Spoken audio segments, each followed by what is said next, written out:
दोस्तों, आप देख रहे हैं डार्क फाइल्स। डार्क फाइल्स में आज की कहानी हमारे साथ शेयर की है आशुतोष जी ने। तो चलिए बढ़ते हैं आशुतोष जी की भेजी गई कहानी की ओर। कहानी में आगे बढ़ने से पहले अगर आपने अभी तक डार्क फाइल्स चैनल को सब्सक्राइब नहीं किया तो कर लें और साथ ही बेल आइकन को भी ज़रूर दबाएं ताकि आने वाली वीडियोस की नोटिफिकेशंस आपको जल्द मिल सके। आशुतोष जी बताते हैं कि ये बात उन दिनों की है जब गांव के गिने चुने घरों में ही शौचालय हुआ करता था, जिस वजह से गांव के ज़्यादातर लोग खेतों में ही शौच के लिए जाया करते थे। घटना कुछ ऐसी है कि तकरीबन 4 साल के बाद मैं अपने गांव गया हुआ था। तब मेरी उम्र तकरीबन 14 या 15 साल की रही होगी। सारा दिन खेल कूद और उधम मचाने के बाद मैं शाम को घर पहुंचा। थोड़ी देर टीवी देखने के बाद जब बारी खाने की आई तो मैं थोड़ा परेशान हो गया। दरअसल मेरा पेट पहले से ही खराब था और तो और आज घर पर चिकन बना था। अब मैं यही सोच रहा था कि खाना खाऊं या नहीं, पर लाख कोशिशों के बावजूद भी मैं अपने आप को खाना खाने से नहीं रोक सका। उस रात मैंने दबाकर खाया और फिर से थोड़ा टीवी देखने के बाद सो गया।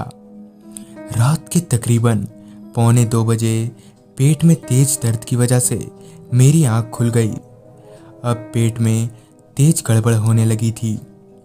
अभी मैं पेट पर घुटने दिए बर्दाश्त करने की कोशिश कर ही रहा था, पर लाख कोशिशों के बावजूद भी जब दर्द कम नहीं हुआ तो मैंने धीमी सी आवाज़ में अपने बड़े भैया को उठाते हुए बोला, भैया भैया पेट में दर्द हो रहा है, चलो ना। अब मैं और भैया खेतों की तरफ बढ़े जा रहे थे।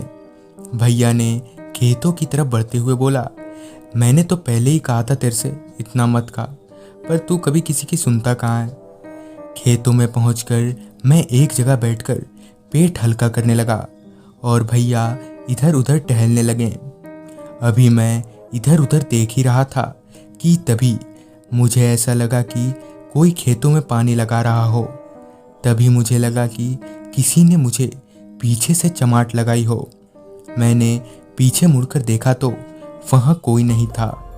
अभी मैं यही सोच रहा था कि मुझे चमाट किसने मारी।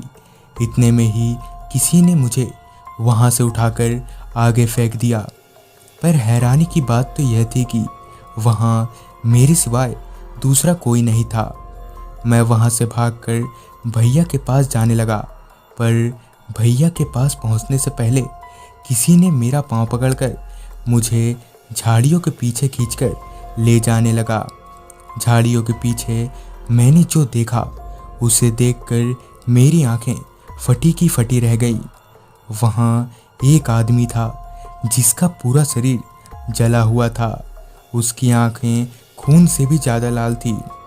इससे पहले कि मैं वहाँ से भाग पाता, उसने एक डरावनी सी आवाज़ में कहा, फिर कभी मत आना, चले जाओ। मैं वहाँ से अपने भैया के साथ भागकर घर आया।